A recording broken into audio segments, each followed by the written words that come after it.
Assalamualaikum warahmatullahi wabarakatuh. Alhamdulillahi rabbil alamin.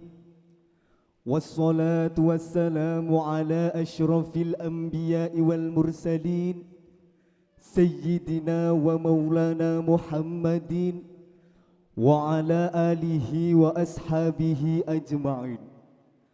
Rabbi israh li sadri wa yassir li amri wahlul 'uqdatam min lisani yafqahu qawli, amma ba'd. Hadratal muhtaramin tumateng para alim wal ulama, para kiai ingkang rinten dalu tansah sumanding kitab suci wahyuning ilahi.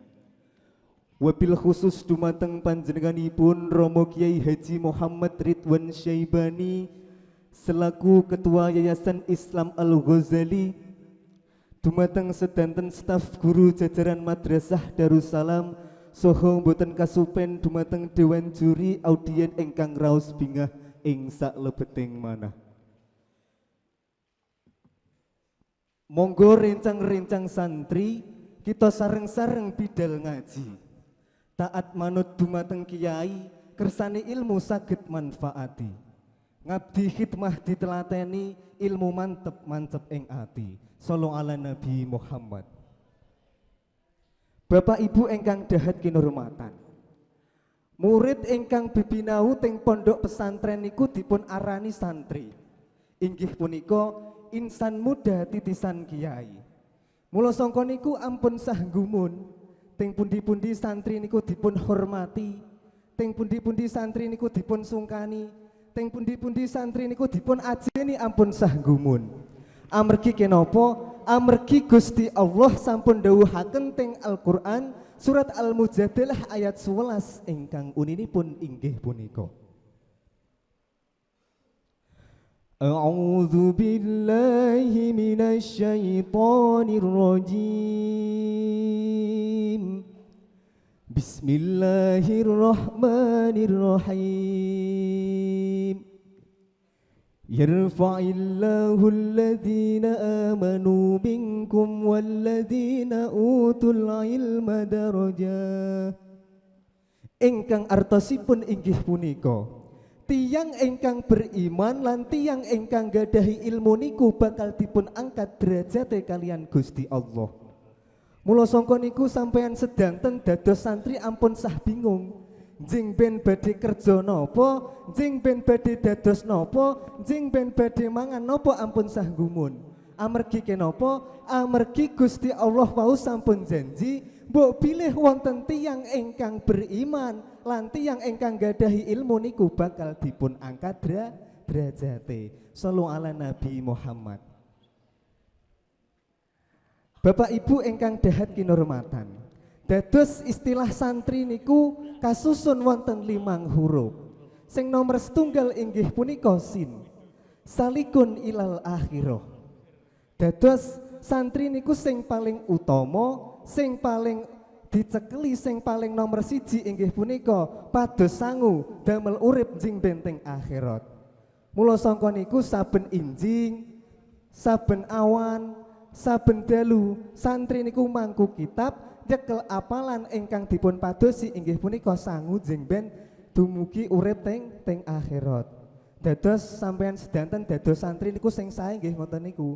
Mboten koyah namung niku kemawon, ungka-ungki dolanan mboten wonten faedahe niku mboten sae. Dados nek dados santri niku sing paling apik nggih ngaji, sinau, apalan, istiqomah ditelateni. Sing nomor kalih inggih punika nun.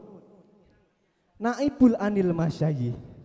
Dados santri niku inggih punika winih utawa bibit damel jing ben penerus para ulama. Mula niku dados santri niku teng pondok nggih mempeng. Nek salat nggih boten sah ungka-ungki ngoten niku mawon.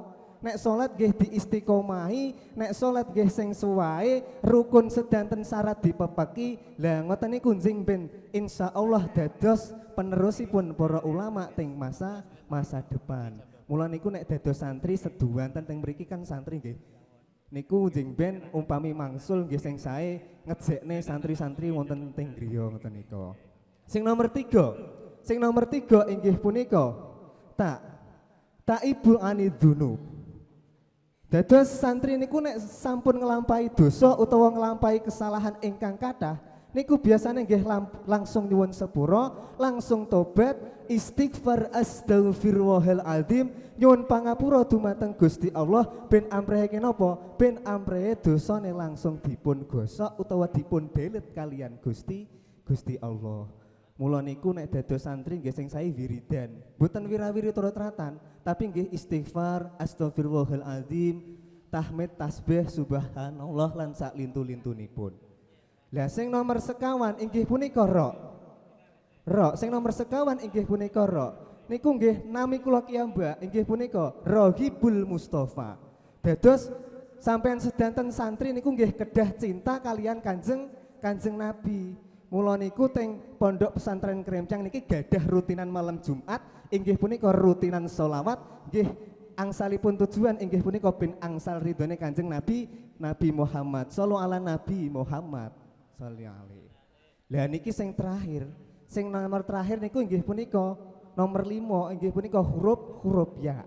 Huruf ya niku inggih punika uninipun yarjus salamah fid dunya wal akhirah. Dados santri niku sampeyan sedanten mondok suwi sampun wonten sing 12 tahun, sampun wonten ingkang 20 tahun, sampun wonten ingkang ngoyot teng pondok nggih kuwathah niki nggih dados sedanten para santri niku sing paling apik ingkang dipun padosi inggih punika slamet teng donyane lan slamet teng akhirate. Mula niku nek teng pondok nggih sing istiqomah belajar amprehe jeng ben teng desa saged manfaat, amprehe jeng ben teng dosa saged khidmat dumateng masyarakat ben urepe kanggo dumateng para umat. Sallallahu ala Nabi Muhammad. Bapak Ibu ingkang kawula hormati, sedanten dewan juri lan sedanten audien ingkang raos bingah ing saklebeting manah, saking pidato singkat teng inggil kala wau niku saged dipun pendet intisarinipun utawa benang merahipun. Sing nomor setunggal inggih punika tiyang ingkang gadahi ilmu niku bakal bejo. Sing nomor kalih tiyang ingkang gadahi ilmu niku teng pundi-pundi pun to boten sah gumun, teng pundi-pundi niku bakale mulya. Sing nomor 3 tiyang ingkang gadahi ilmu niku bakal dipun angkat derajate kalian Gusti Allah.